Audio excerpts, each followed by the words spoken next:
اگر عقیدے کی بنیاد پر ریاستیں چلتی تو سب سے بڑی ریاست کرسچن اسٹیٹ ہوتی، دوسری بڑی ریاست ریاست امت مسلمہ ہوتی۔ تو یہ ہمارے محترم ڈاکٹر حسین صاحب کا تبصرہ ہے، اس میں آپ دیکھ سکتے ہیں کہ وہ ان کا جھکاؤ اس طرح کسی طرف نہیں ہے، یعنی وہ ایرانی کیمپ یا ایران مخالف کیمپ اور اس طرح نہیں، وہ ایک جس طرح انہوں نے اس کو دیکھا۔ اسی طرح حوزہ نیوز پہ بھی بہت لمبے مضامین آئے ہیں اور اس میں بتایا گیا کہ عالمی میڈیا پہ اس پہ کیا کیا وہ ہے۔ اسی طرح ایک ہے شہزاد حسین صاحب، انہوں نے ابھی صبح کوئی اس پہ پوسٹ لکھی، تو اس میں وہ جو سوال ہے کہ یہ باقاعدہ پری پلان ہے، میچ فکس تھا اور یہ تھا، تو اس پہ وہ لکھتے ہیں کہا جا رہا ہے کہ یہ سب باقاعدہ امریکہ اور اسرائیل کی اجازت سے ہوا ہے۔ مزے کی بات یہ ہے کہ جو بات فیس بک پر موجود شوقیہ لکھاری جانتے ہیں، وہ بات روس اور صدر پیوٹن جیسے انتہائی طاقتور شخص نہیں جانتا۔ یہ بیوقوف ایویں ایران کے ساتھ کھڑا ہو گیا، اسے پتہ ہونا چاہیے تھا کہ موجودہ چپکلش تو فرینڈلی میچ ہے۔ اب لہٰذا اس کا مخالف اور یہی کہتے ہیں کہ بھئی چونکہ فرینڈلی تھا تو اس لیے پیوٹن وغیرہ کو مسئلہ نہیں ہو، حالانکہ پیوٹن اسرائیل کے خلاف نہیں ہے، اس کے بارے تعلقات ہے، تجارت ہے، معیشت سب ان کے ساتھ، وہ اپنے اپنے ملک کے ریاست کے علاقائی مفاد کے لیے ایک دوسرے کے ساتھ دیتے، ایک دوسرے کے خلاف ہو جاتے۔ خیر اس تھیوری کے آگے وہ لکھتے ہیں، اس تھیوری کے پیش نظر یہ بھی ہو سکتا ہے کہ روس اور یوکرین جنگ بھی روس امریکہ کی اجازت سے لڑ رہا ہو۔ امریکہ نے ایران پر برسوں سے معاشی پابندیاں لگائی ہوئی، یہ پابندی بھی ایران نے امریکہ کی مرضی سے لگوائی ہوں گی۔ اپنا دکھاوے کا معاشی نقصان کر کے امت مسلمہ کی پیٹھ میں خنجر جو گھونپے گا، کوئی عقل مند مجھے سمجھائے گا کہ ایران کئی برسوں سے اپنا اربوں ڈالر کا نقصان کیوں برداشت کر رہا ہے؟ اس چپکلش میں ایران کے کئی جرنیل قتل ہو چکے ہیں، یہ بھی ایران نے جان بوجھ کر مروائے ہوں گے تاکہ امت کو بیوقوف بنائے۔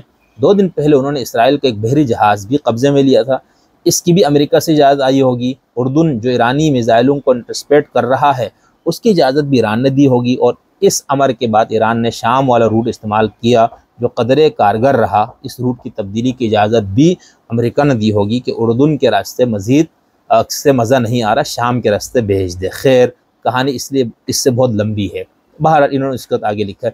اب یہ جو ہمارے یہاں سازش اور امریکہ کی اجازت، یہ اس وقت بھی بہت اس سے بات ہوئی تھی جب آپ کو یاد ہوگا کہ اپنا اسامہ اور ان کا وہ تھا، تو ایک گروہ کا یا ایک طبقے کا کہنا تھا کہ سب امریکہ ہی اس کے پیچھے ہے، مطلب خود اہل تشیع کے لوگ یہ کہتے تھے کہ امریکہ پیچھے ہے، اسامہ امریکہ کا بندہ ہے، یہ مسلمان کو نقصان پہنچانے کے اس کو لانچ کیا گیا۔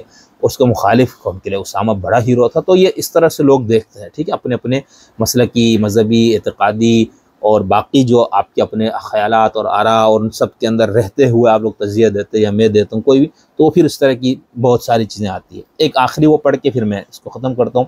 فردوس جمال صاحب ایک ہے لکھاری، یہ بھی فیس بک وغیرہ پہ بہت ایکٹیو ہے، تو انہوں نے یہ بھی ذرا ایران مخالف کیمپ کا بڑا توانا آواز ان کو سمجھیے۔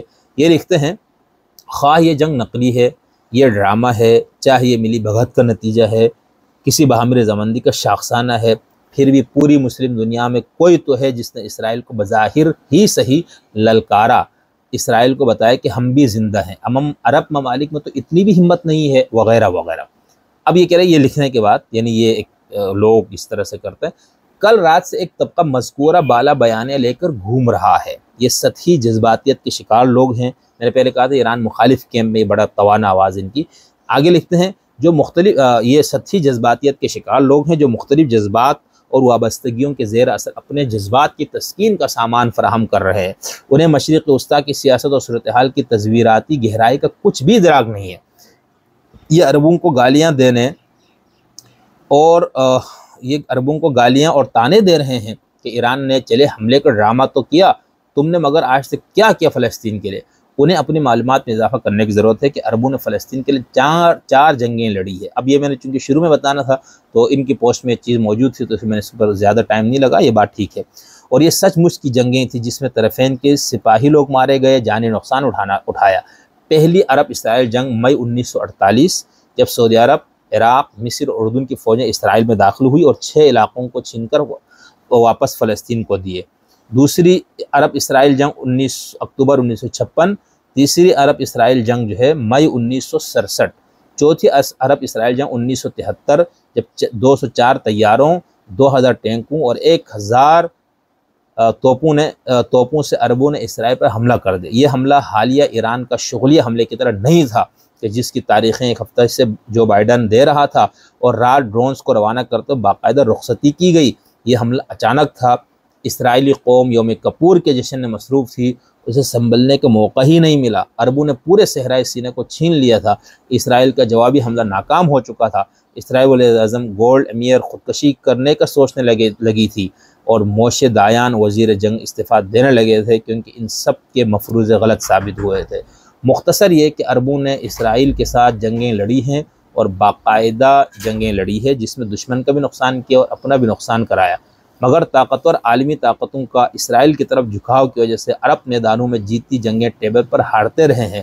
لڑنا مرنا دنیا کو عربوں نے سکھایا ہے۔ اہل فارس تو بانسری اور ڈھول بجانے والی قوم تھی۔ پوسٹ لمبی ہو گئی، یہ میرے قیلولہ یعنی سونے کا ٹائم ہے، جگا دینا مجھے جب ایران کے ڈرونز طلبی پہنچ جائے۔ فردوس جمال۔ ایک اور پوسٹ میں انہوں نے لکھا ہے، یہاں کل 4 طبقات ہیں۔ دلچسپ، ایک کو پاکستان سے زیادہ ایران عزیز ہے، دوسرے کو پاکستان سے زیادہ سعودی عرب عزیز ہے، تیسرے کو پاکستان سے زیادہ افغانستان عزیز ہے، چوتھے کو پاکستان سے زیادہ امریکہ عزیز ہے، اور دلچسپ بات یہ ہے کہ ان سب ممالک کو پاکستان سے زیادہ بھارت عزیز ہے۔ بات یہ اور یوں ہے کہ ایران اپنی حملی سے متعلق کہہ چکا ہے کہ یہ شام میں سفارت خانے پہ حملے کا جواب تھا، لیکن مومنین مزید ہے کہ نہیں، یہ غزہ کے لیے تھا۔ کوئی کسی کی جنگ نہیں لڑتا، تبھی نہیں لڑتا تو آپ نے ابھی کہا عربوں نے 4 جنگیں لڑی۔ خیر، لکھتے ہیں کہ کوئی کسی کی جنگ نہیں لڑتا، سب اپنے مفادات کی گیم ہے، ڈرامہ بازی ہے۔ سطحی جذباتیت سے نکل کر اپنے ملک کے بارے میں سوچیں کہ اسے حقیقی معنوں میں آزاد کیسے کرنا ہے۔ اب یہ کچھ حد تک یہ سیاسی طور پر، بلکہ کافی حد تک یہ خان صاحب کی طرف جھکاؤ رکھتے ہیں، تو ملک کو حقیقی معنوں میں آزادی اس مفہوم میں انہوں نے بات کی۔ تو خیر، یہ میں نے کہا کہ آپ کو اب انہوں نے 2-3 اور پوسٹیں بھی لکھی، اس کو چھوڑ دیتے ہیں۔